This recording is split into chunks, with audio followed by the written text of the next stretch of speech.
కీర్తన గ్రంథంలో నుంచి 66వ అధ్యాయంలో నుంచి దేవుని వాక్యాన్ని మనము చూడబోతున్నాం. గడిచిన ఆదివారము 66వ అధ్యాయంలో నుంచి 7 వచనాలు మనం గమనించాము.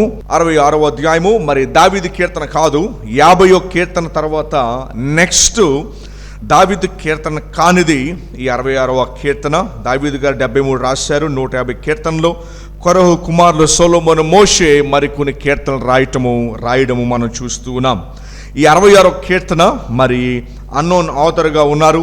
మరి అది ఎవరు రాశారో అనేది పైన రాయబడలేదు. ప్రధాన గాయకునికి అనగా మరి దేవుడే ప్రధాన గాయకుడిగా ఉన్నాడు, లేక దావీదు గారు హేమాను ఏతాను అనేటువంటి వారిని ప్రధాన గాయకులుగా, మ్యూజిషియన్గా, వర్షిప్ని నడిపించేవారుగా, వాయిద్యాలు వాయించేవారుగా దావీదు వారు నియమించినట్టుగా 66వ అధ్యాయంలో మనము వారిని గమనించవచ్చు.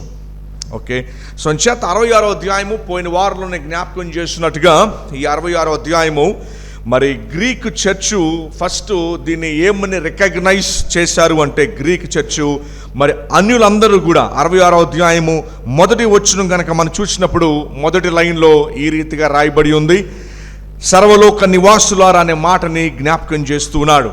దయచేసి గమనించండి. మరి దేవుడు పాత నిబంధన నుండి కూడా కేవలము యూదులతో మాత్రమే డీల్ చేయలేదు, ఆయన ప్రపంచం అందరితో డీల్ చేశాడు. అందుకనే యూదుల్ని కూడా ఆయన మరి యూదులేతరులు లేకపోతే పక్కనున్న అనేక దేశస్తులను కూడా దేవుడు మరి వారిని పనిష్ చేసినట్టుగా మనం చూస్తూ ఉన్నాము. దేవుడు వారితో డీల్ చేసినట్టుగా మనం చూస్తూ ఉన్నాము. అంచేత మరి ఇదే అధ్యాయము 7వ వచనంలో కూడా మనం చూస్తాము, అన్య జనుల మీద ఆయన తన దృష్టి ఉంచి ఉన్నాడు అనే మాటను మనం చూస్తూ ఉన్నాం. సో అంచేత ఈ యొక్క 66వ అధ్యాయం దేన్ని మన జ్ఞాపకం చేస్తుందంటే, ఆయన కేవలము యూదులకి మాత్రమే ఆయన దేవుడు కాడు, ఆయన సర్వశరీరులకు దేవుడై ఉన్నాడు. ఆది కాండంలో దేవుడు 12వ అధ్యాయము 3వ వచనంలో అబ్రహాముకి దేవుడు ప్రామిస్ చేసిన మాట ఏంటంటే, ఇదిగో నీ ద్వారా సమస్త వంశములు ఆశీర్వదించబడును అనే మాట ఆయన చెప్పడం జరిగింది. మరి ఆ ఆశీర్వాదంలో మనమందరం కూడా భాగమయ్యాము. ఓకేనండి, ఆశీర్వాదంలో మనమందరం కూడా భాగమయ్యాము. ఇంత గొప్ప రక్షణ, ఇంత గొప్ప గ్రంథము, సత్యాన్ని తెలుసుకునే ధన్యతను దేవుడు మనకు దయచేశాడు. ఇది దేని బట్టి అంటే, ఆది కాండం 12వ అధ్యాయము 3వ వచనంలో అబ్రహాము యొక్క ఆశీర్వాదంలో మనల్ని కూడా దేవుడు చేర్చాడు.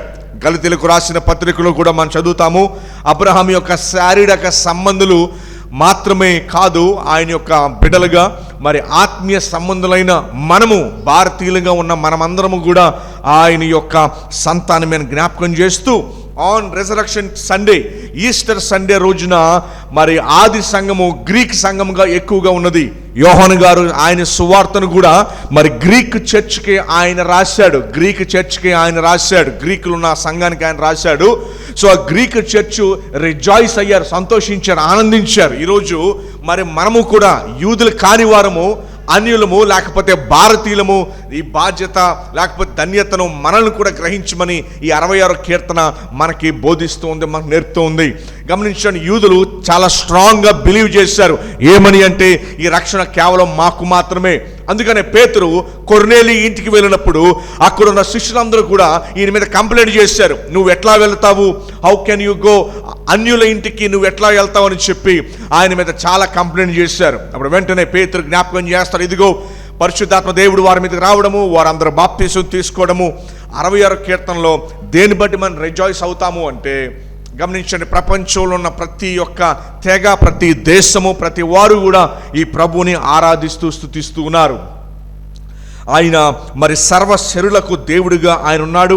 మరి ఈ 66వ కీర్తన వాట్ ఈస్ వర్షిప్, నాకు సంతోషం ఏంటి, ఆనందంలో నుంచి సంతోషంలో నుంచి వర్షిప్ వస్తుంది కనుక what is it to me, అది నాకేంటి సంతోషం తీసుకొచ్చేదంటే, రక్షణకు అర్హులము కాని మనల్ని, యూదులు కాని మనల్ని, భయంకరమైన పాపములో తరతరాలుగా వేల సంవత్సరాలుగా ఉన్న మనందరినీ కూడా ఆయన గొప్ప నిత్య రక్షణలోనికి ప్రభువారు మనల్ని తీసుకొచ్చారు.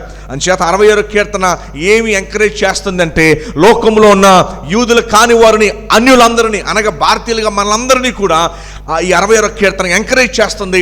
ఈయన రక్షణను బట్టి, ఈయన కాపుదలను బట్టి, లేకపోతే దేవుని యొక్క ప్లాన్ చిత్తాన్ని బట్టి కూడా 66వ కీర్తన మనందరినీ కూడా ఎంకరేజ్ చేస్తుంది. ఆయన స్తుతించడానికి, ఆరాధించడానికి, ఈ గొప్ప రక్షణలో మనల్ని కూడా భాగం చేసినందుకు. సో అంచేత ఇది మన ఆలోచన అయి ఉండాలి. 66 కీర్తన మనం అప్రోచ్ అవుతుండగా చూడండి, 66వ అధ్యాయము మొదటి వచనాన్ని పోయిన వారం మనం చూడటం జరిగింది. సర్వలోక నివాసులారా దేవుని గూర్చి సంతోష గీతం పాడుడి. 8వ వచనంలో కూడా కనుక మనం చూస్తే పక్క పేజీలో, జనములారా మా దేవుని సన్నుతించుడి, గొప్ప స్వరముతో ఆయనకు కీర్తి వినిపించుడి. ఈ యొక్క కీర్తన మరి కేవలము అన్యులకు అడ్రస్ చేస్తూ రాయబడి ఉంది. అన్యులను ఆ గొప్ప రక్షణలోనికి దేవుడు ఇంక్లూడ్ చేశాడు. ఇది దేని బట్టి అంటే ఆదికాండం 12:3లో అబ్రహాముకి దేవుడు వాగ్దానం చేశాడు. ఏమని అంటే, ఈ గొప్ప రక్షణలో మరి అన్యులు, ప్రపంచంలో ప్రతి జనాభాని నేను ఇంక్లూడ్ చేస్తాను, వారు నేను తీసుకొస్తానని చెప్పిన మాట ప్రకారం మనల్ని కూడా తీసుకొచ్చాడు. ఈరోజు మరి మనం అందరం కూడా ఇక్కడ కూర్చొని ఆయన ఆరాధిస్తూ ఘనపరుస్తున్నామంటే ఏకైక కారణము, ఆనాడు దేవుడు అబ్రహాంకి చెప్పిన మాట, ఇదిగో సర్వ శరీరులు వారు వచ్చి నన్ను ఆరాధన చేస్తారు. గడిచిన వారము 7 వచనాలు ముగించుకున్నాం. 8వ వచనానికి మనం వచ్చాం. ఇక్కడ చూడండి, ఈ యొక్క 8 నుంచి 20 వచనాలు, మొదటి నుంచి 7 వచనాలు మనం ఏం చూసామంటే, దేవుడు ఇశ్రాయేలును ఏ రీతిగా నడిపించాడు అన్న విషయాన్ని మనం చూసాము. ఆయన ఐగుప్తులోంచి ఎలా నడిపించాడో దావీదు కీర్తనకారుడు అంటాడు. కీర్తనకారుడు చెయ్యి పట్టుకొని అతనికి స్నేహితులు ఎవరైతే ఉన్నారో, తెలిసిన వారు ఎవరైతే ఉన్నారో వారందరి యొక్క చేతి పట్టుకుని యోర్దానుకు తీసుకొచ్చి, ఇదిగో మా దేవుడు ఐగుప్తులో నుంచి ఎలా బయటకు తీసుకొచ్చాడని చెప్పి ప్రతి ఒక్కరికి కూడా వివరిస్తూ ఉన్నాడు. అదే మనము 5వ వచనంలోను 6వ వచనంలో మనం చూస్తూ ఉన్నాం.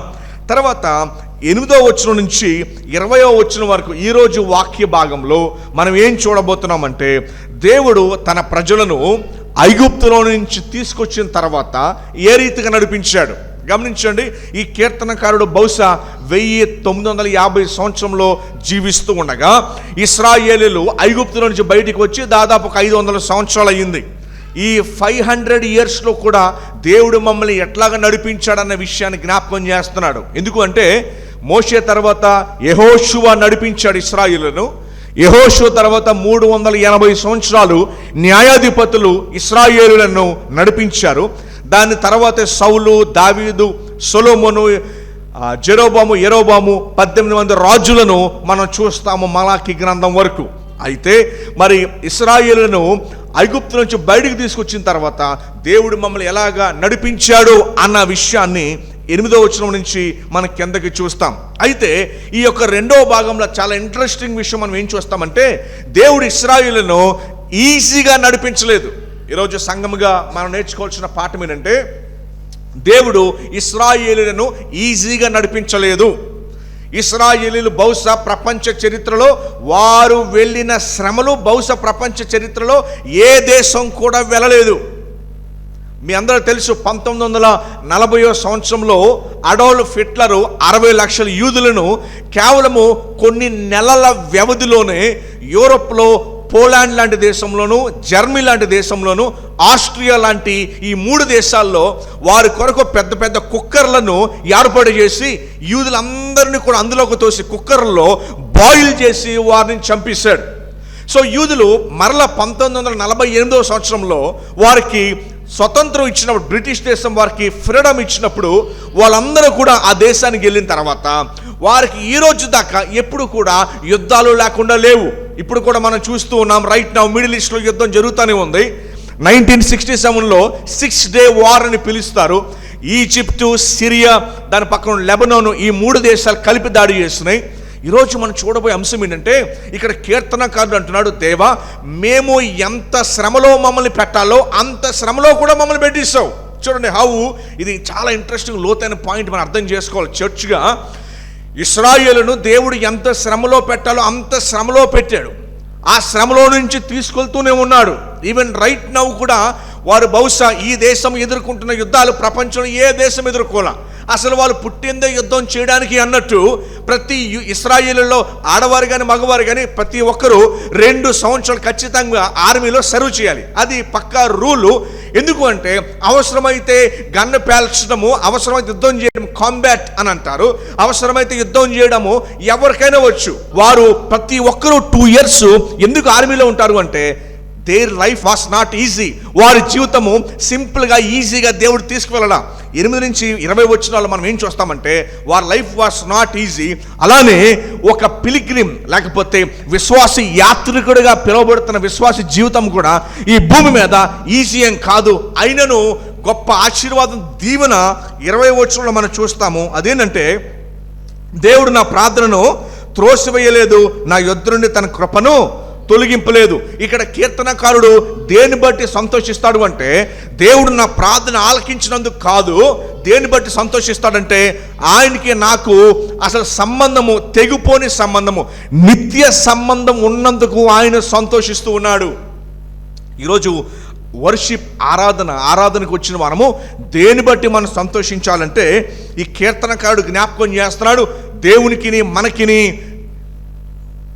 అన్డివైడెడ్ రిలేషన్షిప్, లేకపోతే ఆయనకి నాకు ఎన్నటికీ కూడా తెగిపోని ఈ యొక్క కట్టవని, లేకపోతే ఆయనకి నాకు విడనాడి సంబంధాన్ని బట్టి కీర్తనకారుడు సంతోషిస్తూ ఉన్నాడు.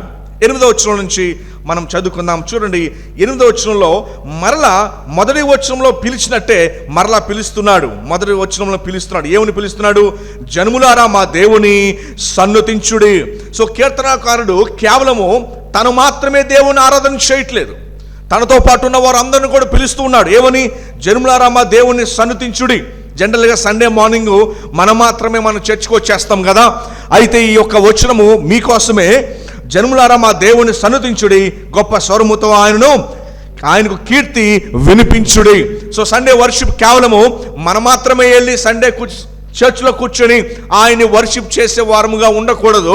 మనం ఖచ్చితంగా ఇతరులను ఎంకరేజ్ చేసేవారిలాగా ఉండాలి. రండి నాతో పాటు కలిసి మన దేవుణ్ణి ఆరాధిద్దామని చెప్పి ఎంకరేజ్ చేసేవారుగా ఉండాలి. But most of the times మనము ఎవరము కూడా ఇతరులను ఎంకరేజ్ చేయకుండానే వచ్చేస్తాం. అంత స్ట్రెస్ బహుశా మనం పెట్టవేమో.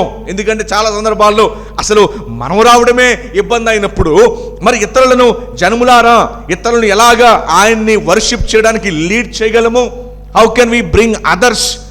అందుకే అంటున్నాడు, జనములారా మా దేవుణ్ణి సన్నుతించుడి, గొప్ప స్వరముతో ఆయన కీర్తి వినిపించుడు. ఎందుకంటే ఈ రక్షణలోకి మీకు కూడా ఆహ్వానమే, ఈ రక్షణలోకి మీకు కూడా ఆహ్వానమే. ఇప్పుడు చూడండి, 9వ వచనం నుంచి దాదాపు ఒక 5-6 వచనాలు మనం ఏం చూస్తామంటే ఇశ్రాయేలును దేవుడు తీసుకువెళ్ళిన శ్రమల గుండా మనం చూడబోతున్నాం. చూడండి, జీవప్రాప్తులనుగా మమ్మును కలుగుజేయువాడు ఆయనే. జీవప్రాప్తుడు అంటే ఏంటి? దేవుడు మమ్మల్ని సృష్టించాడు. మమ్మల్ని సృష్టించడం మాత్రమే కాదు, మమ్మల్ని పోషిస్తున్నాడు. He's our creator and sustainer అని అంటాము. మమ్మల్ని సృష్టించాడు, మమ్మల్ని పోషించాడు, నడిపిస్తూ ఉన్నాడు. ఈ 3 చేస్తున్నాడు. ఆయన మా పాదములను కదలనీయడు. ఆయన పాదములను కదలనీయడు అంటే కింద 2-3 వచనాల్లో దానికి సందర్భం మనకు దొరుకుతుంది. ఎందుకు దొరుకుతుంది?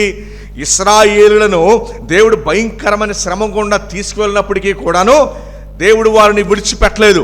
ఇశ్రాయేలీలు మరి దేవుడు వారితో నిబంధన చేసుకొని వారిని ప్రేమించి వారి దేశంను పాలు తేనెలు ప్రవహించే స్ట్రాంగ్ దేశంగా వారిని చేసినప్పటికీ కూడా దీవెనకరమైన భూమిని దేవుడు వారికి ఇచ్చినప్పుడు కూడా ఇశ్రాయేలులు ఆయన్ని విడిచిపెట్టి వెళ్ళిపోయారు. అయితే గొప్ప విషయం ఏంటంటే మరి దేవుడు వారిని విడిచిపెట్టగా వారిని తిరిగి ప్రేమించినట్టుగా మనము చూస్తూ ఉన్నాము. అందుకని ఈ పదములు అంటున్నారు, చూసారా? ఆయన మా పాదములను కదలనీయడు. దేన్ని బట్టి కదలనీయడు? మేము తప్పిపోయాం. మేమేమయ్యాము? మేము తప్పిపోయాము. తప్పిపోయిన తర్వాత ఆయన మమ్మలను శిక్షించాడు. ఆయన మమ్మలను శిక్షించిన తరువాత మరలా మమ్మలను ఆయన చేరదీశాడు. మమ్మల్ని కదలనీయుడు అంటే అర్థం అది. కదలనీయుడు అంటే మేము స్ట్రాంగ్గా నిలబడిపోతాం ఎప్పటికీ అని అర్థం కాదు. కానీ ఆయన మా పాదములను కదలనీయుడు అంటే అర్థం ఏంటంటే మమ్మల్ని ప్రేమించాడు, కానీ మేము ఆయన్ని విడిచిపెట్టాము. ఆయన మమ్మల్ని శిక్షించాడు, తర్వాత మరలా ఆయనే మమ్మలను చేరదీశాడు. అదే అంటున్నాడు, ఆయన మా పాదములు కదలనీయడు అంటే అర్థం అది. 3 అర్థాలు ఇస్తాయి. ఏమర్థాలంటే మా పాదములు ఎలా కదలనీయడు? ఆయన ప్రేమించినను మేము విడిచిపెట్టాము. రెండవది, ఆయన మమ్మల్ని శిక్షించి ఈ దేశంలో నుంచి మమ్మల్ని బయటికి పారదోలాడు. మూడవది, మరలా ఆయనే తన కృపను చూపించి మరలా మమ్మల్ని ఆయన దగ్గరికి చేరదీశాడు. అలాగా మమ్మల్ని కదలనీయడు. ఇదేం జ్ఞాపకం చేస్తుందంటే ఆయన కృపనే జ్ఞాపకం చేస్తుంది. ఏం జ్ఞాపకం చేస్తుంది? ఎందుకంటే మేము పడిపోయినను, మేము ఆయనను విడిచిపెట్టినను ఆయన మమ్ములను విడిచిపెట్టలేదు. కృపనే జ్ఞాపకం చేస్తూ ఉంది. 20వ వచనం ఈ అధ్యాయం అంతటికీ కూడా సారాంశం. ఏంటి సారాంశం అంటే, దేవుడు నా ప్రార్థనను త్రోసివేయలేదు. నేను నీతిగా న్యాయంగా బ్రతికానని చెప్పి నా ప్రార్థనను ఆయన ఆలకించలా. బైబిల్లో ఏ ప్రేయర్ కన్నా ద మోస్ట్ బేసిక్ ఎలిమెంట్ ఎక్కడుందంటే దానియేలు చేసిన ప్రార్థనలో మనకు కనబడుతుంది. 9వ అధ్యాయంలో గమనించండి. దేవుడు మన చేసే ప్రార్థనల్లో మనలో నిజాయితీ ఉందని, లేకపోతే మనము నీతిగా ఆయనకు నచ్చినట్టుగా నడుచుకున్నామని కాదు. 20వ వచనం 2వ లైన్లో ఏముందంటే, నా యొద్ద నుండి తన కృపను తొలగింపలేదు. నా యొద్ద నుండి ఏం తొలగింపలా? కృపను. కృప అంటే అన్మెరిటెడ్ ఫేవర్ అని అంటారు ఇంగ్లీష్లో. కృప అంటే ఫ్రీగా, ఉచితముగా, నీకు అర్హత లేకపోయినప్పటికీ కూడా దేవుడు నీకు ఇచ్చేదాన్ని కృప అని పిలుస్తారు. అందుకనే ఈ యొక్క వచనంలో మనం ఏం చూస్తామంటే, 9వ వచనంలో ఆయన మా పాదములు కదలనీయడు అంటే, మేము ఆయన మమ్మల్ని దీవించాడు, ఆయన్ని మేము విడిచిపెట్టాము, మమ్మల్ని శిక్షించాడు, మరలా మమ్మల్ని ఆయనే చేరదీశాడు. సో కదలనీయడు అంటే అర్థం అది. అలానే మన డైలీ లైఫ్స్లో కూడా మనం ప్రార్థన చేసేటప్పుడు ఒకటే జ్ఞాపకము, అదేంటంటే, దేవా నేను అడిగే వస్తువులు, నేను అడిగే విషయాలు నాకు పొందుకునే అర్హత లేకపోయినప్పటికీ కూడాను నువ్వు నాకు ఇస్తున్నావు కదా, అందును బట్టి నీకు స్తుతులు చెల్లించుకుంటున్నా. నేను ఏదైతే ప్రార్థన చేస్తున్నానో అవి నాకు పొందే అర్హత నాకు లేకపోయినప్పటికీ కూడాను నువ్వు నాకు ఇస్తున్నావు. ఇదే ప్రేయర్ అంటే. ప్రేయర్, ప్లీ, పిటిషన్, ప్లీజ్ అనే ఏదైతే పదాలు ఉన్నాయో దాని అర్థం ఏంటంటే, మరి దేవా నాకు పొందడానికి అర్హత లేకపోయినను మీరు నాకు దాన్ని దయచేస్తూ ఉన్నారు అనే మాటను జ్ఞాపకం చేస్తున్నారు. చూడండి 10వ వచనాన్ని మనం చూద్దాం. దేవా అంటే అర్థం ఏంటండి? దేవా అంటే అదోనాయ్, మై బాస్ అనే అర్థాన్ని ఇస్తూ ఉన్నది. సో ఇక్కడ ఏం వాడబడింది? 10వ వచనంలో దేవా, అదోనాయ్ అని వాడబడింది. దేవా నీవు మమ్మను పరిశీలించి ఉన్నావు. దేవుడు ఏం చేశాడు? ఇశ్రాయేలుని, మనల్ని కూడా దేవుడు పరిశీలిస్తూ ఉంటాడు. అయితే ఆయన పరిశీలించినప్పుడు ఏం చేస్తాడు మనల్ని? అయితే ఆయన పరిశీలించినప్పుడు మనం నీతిగా న్యాయంగా రైచియస్గా లేము. That is the problem. So ముందేం చూసాం? ఆయన ఆరాధించడానికి మా పాదములను ఏం చేయనివ్వలేదు, కదలనివ్వల. ఎందుకంటే ఆయన దీవించాడు, అయినా కూడా మనం పడిపోయాం, మన వ్యతిరేకంగా పాపము చేసి. అయినా కూడా ఆయన మన మీద కృపను, ప్రేమను చూపించి మరలా ఆయన వద్దకు చేర్చుకుని ఉన్నాడు. నీవు బందీ గృహంలో మమ్ము ఉంచితివి. ఎక్కడ ఉంచితివి? నీవు బందీ గృహంలో మమ్ము ఉంచితివి. ఇశ్రాయేలీయులు ఐగుప్తులో ఉన్నారు, బందీ గృహంలో, బబులోన్లో ఉన్నారు, అశ్షూరుల దగ్గర ఉన్నారు, బందీ గృహంలో మమ్మల్ని ఉంచితివి. తర్వాత ఇంకేం జరిగిందో చూడండి. అంటున్నాడు, మా నడుముల మీద గొప్ప భారము పెట్టితివి. మరి బానిసత్వం చేసేటప్పుడు వారు పలకీలు మోయాలి, బానిసత్వం చేసేటప్పుడు మరి గొప్ప పని వారు చేయాలి, చాలా పని అప్పచెప్తారు. ఇశ్రాయేలీయుల్లో మరి ఐగుప్తులో ఉన్నప్పుడు ఇటుకలు వారు తయారు చేసేవారు. అంచేత వారు అంటున్నారు, మా నడుముల మీద గొప్ప భారము పెట్టితివి, నరులు మా నెత్తి మీద ఎక్కునట్లు చేసేతివి, మేము నిప్పులలోను నీళ్ళలోనూ పడితిమి. సో ఇశ్రాయేలీయులు అంటున్నారు, మరి ఎంత శ్రమ గుండా మమ్మల్ని పెట్టాలో ప్రతి బర్డెను, అలాగే యుద్ధాల్లో ఓడిపోయినప్పుడు ఈ శ్రమలన్నింటినీ కూడా మేము అనుభవించమని చెబుతూ 12వ వచనం అంటున్నాడు, అయినను నీవు సమృద్ధి గల చోటికి మమ్ము రప్పించి ఉన్నావు. చూడండి 11, 12 వచనంలో మిమ్మల్ని ప్రశ్న అడుగుతున్నాను. ఇక్కడ ఇశ్రాయేలీయులు శ్రమలోకి వెళ్ళారా, లేకపోతే దేవుడే వారిని శ్రమలోకి నెట్టాడా? చూడండి, నీవు బందీ గృహంలో మమ్మ ఉంచితివి. ఎవరు చేసిన పని అది? దేవుడు చేసిన పని. మా నడుముల మీద గొప్ప భారము పెట్టితివి. ఎవరు పెట్టారు? దేవుడే పెట్టాడు. చూసారా? తర్వాత నరులు మా నెత్తి మీద ఎక్కునట్లు చేసితివి. ఎవరు చేశారు అలాగా? ఆయనే చేశాడు. మేము నిప్పుల్లోనూ నీళ్ళలోనూ పడితిమి. ఎవరి వల్ల? ఆయన చేశాడు. ఎందుకు ఆయన చేశాడు అంటే, ఇశ్రాయేలీయులు మరి ఆయన మాటను వారు వినలా. ఇందాక మీకు మాట జ్ఞాపకం చేశా, మా పాదములను కదలనీయుడు అని అన్నాడు. కదలనివ్వలా. కానీ ఇక్కడ 4 లైన్లు మనం ఏం చదువుకున్నాం? మమ్మలను భయంకరంగా ఇబ్బంది పెట్టి శ్రమలో నెట్టితివి, అన్నీ మీరే చేశారు. మా నడుముల మీద భారాన్ని పెట్టావు, వారు మమ్మల్ని హింసించారు, నిప్పుల్లోనూ నీళ్ళల్లోనూ మేము నడిచితిమి అని చెప్పిన తర్వాత ఇంకో లైన్ అన్నాడు చూడండి, అయినను అన్నాడు. ఏమంటున్నాడు? అయినను అన్న దాంట్లో మనకేం కనపడుతుందంటే, ఇశ్రాయేలులు దేని బట్టి సంతోషించారంటే వారికి దేవునికి ఉన్న రిలేషన్షిప్లో సంతోషించారు. వారికి దేవునికి ఉన్న బంధములో వారు సంతోషించారు. దేవుడు వారికి ఏది చేశాడు ఏది చేయలేదు అన్న దాని మీద ఆధారపడలా. అసలు దేవుడు వారికి ఏంటి అన్న దాన్ని బట్టి సంతోషపడ్డారు. అర్థమైందా మీకు? ఈరోజు సంఘముగా దేవుడు మనకేం చేశాడు మనకేం చేయలేదు అని రెండో పక్కన పెడితే దేని బట్టి సంతోషించాలంటే అసలు ఆయన నాకు ఎవరు అన్నదాన్ని బట్టి సంతోషించాలి. అసలు అందులోనే వర్షిప్ ఉంటుంది. ఆయన నాకు ఏం చేశాడు ఏం చేయలేదు అన్నదాన్ని బట్టి ఆరాధన ఉండదు. అది చేస్తే ఆరాధిస్తాము, చేయకపోతే చేయలేదని చెప్తాం. కానీ వర్షిప్ అనేది దేని బట్టి ఆధారపడి ఉంటుందంటే డీప్ రూటెడ్ రిలేషన్షిప్లో, ఆ అండర్స్టాండింగ్లో మనం బ్రతికినప్పుడు హృదయంలో ఆరాధన పుట్టుకొస్తుంది తప్ప మనం ఏదో చేసినప్పుడు కాదు. సో ట్రూ వర్షిప్ ఏంటి అంటే ఈ రిలేషన్షిప్ని అర్థం చేసుకోవటం, ఈ రిలేషన్షిప్లో ఉండటం ఈజ్ వర్షిప్. ఆయనకి వారికి ఉన్న రిలేషన్షిప్లో ఎంజాయ్ చేయటాన్ని వర్షిప్గా చూశారు వాళ్ళు. చూడండి మరలా ఏమంటున్నాడు, 9వ వచనం 2వ లైన్ చూడండి. ఆయన మా పాదములు ఏం చేయడంట? కదలనీయడు. కానీ 11వ వచనంలో అంటున్నాడు, బందీగృహంలో మమ్మల్ని ఉంచాడు, మా నడుముల మీద గొప్ప భారము పెట్టాడు, నరులు మా నెత్తి మీద ఎక్కునట్లు చేశాడు, మేము నిప్పుల్లోనూ నీళ్ళలోనూ పడ్డాము, అయినను నీవు సమృద్ధి గల చోటికి మమ్ము రప్పించి ఉన్నావు. చూసారా? 13వ వచనాన్ని మనం చదువుకుందాం. ఇక్కడ కొంచెం క్లారిటీ తెచ్చుకోండి. ఏంటి వారు సంతోషించింది దేని బట్టి వారు సంతోషించారంటే సమృద్ధి గల చోటికి మమ్మల్ని రప్పించావు అన్న దాన్ని బట్టి కాదు వారు సంతోషించింది. ఈ టెక్స్ట్ని, ఈ వచనాలను కనుక మీరు గమనిస్తే చాలా ఈజీగా మనం ఎందులో పడిపోవచ్చు అంటే సమృద్ధి గల చోటికి రప్పించాడు కాబట్టి దేవునికి స్తుతులు అని వారు చెల్లించలా. ఎందుకు ఈ మాట మనం చెప్తున్నాము అంటే 20వ వచనం అంటున్నాడు, నా యొద్ద నుండి నీ కృపను తొలగింపలేదు, ఆయన సన్నుతించబడును గాక. అంటే అర్థం ఏంటంటే ఇక్కడ ఏంటి భావం అంటే ఇశ్రాయేలు ఎందులో ఎంజాయ్ చేశారు అంటే ఆయనకి మాకున్న సంబంధం ఎటువంటిదంటే మా పితరుని ఎన్నుకున్నాడు, అప్పుడే చెప్పేశాడు మమ్మల్ని ఎప్పుడు విడిచిపెడ్డామే. అందుకని మమ్మల్ని ఎంత కొట్టైనా సరే ఆయన వైపు మమ్మల్ని తిప్పుకుంటున్నాడు. ఎంత కొట్టైనా మమ్మల్ని ఆయన వైపు. తర్వాత ఆయన దగ్గర నుంచి మేము ఎన్నటికీ దూరం కాలేము. అసలు మేము పాపం చేసి మా యొక్క జనమందరం కూడా ఆయన వద్ద నుంచి పారిపోయినప్పటికీ కూడాను ఆయన దగ్గర నుంచి ఎప్పుడు మమ్మల్ని దూరం ఆయన చేయలేం.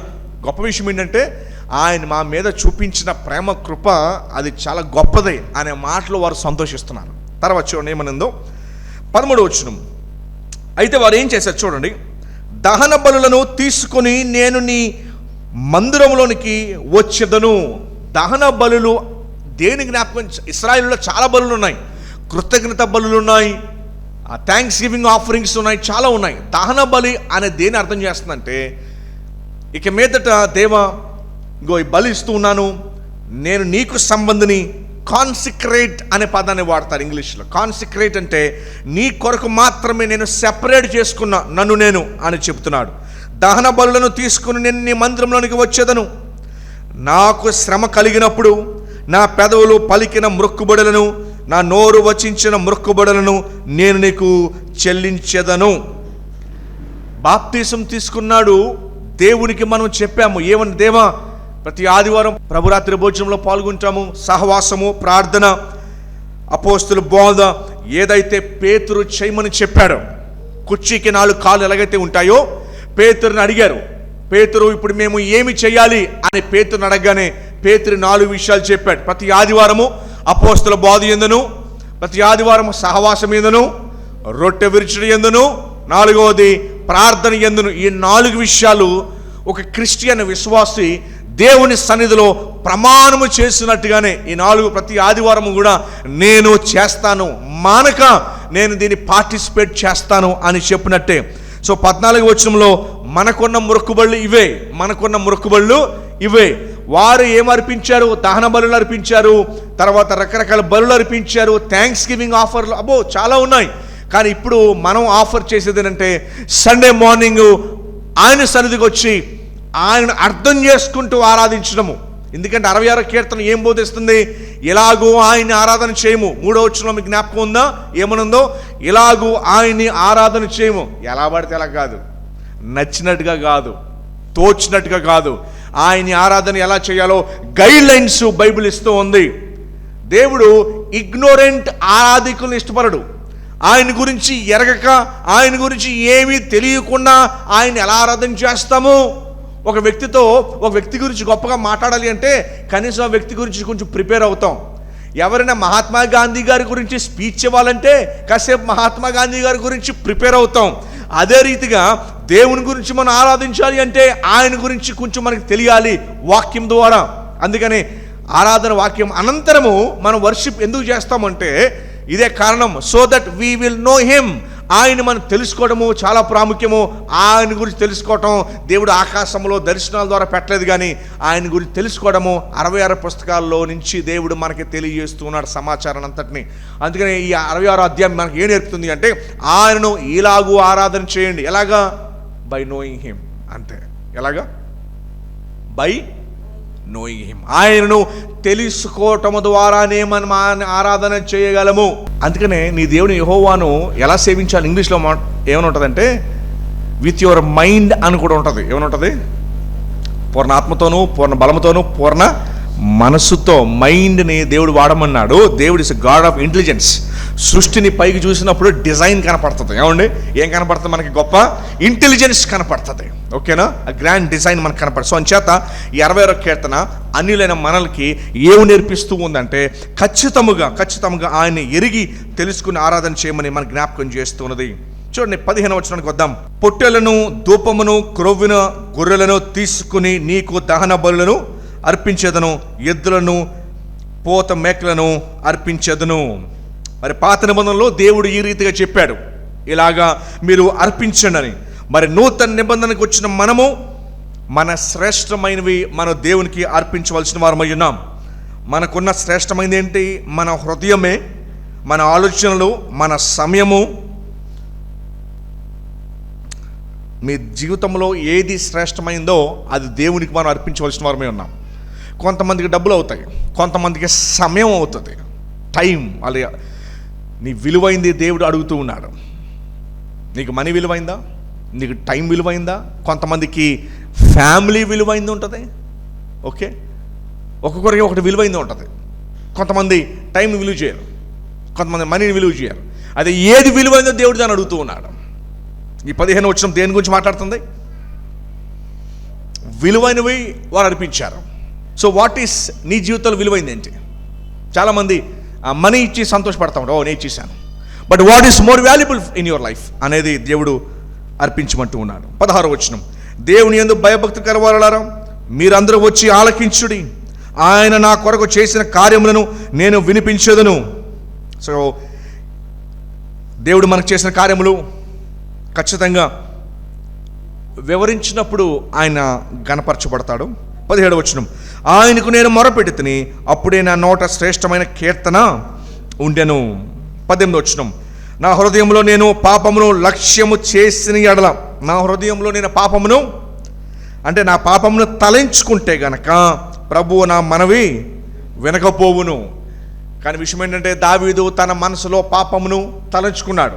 కీర్తనకారుడు తన మనసులో పాపమును తలంచుకున్నాడు.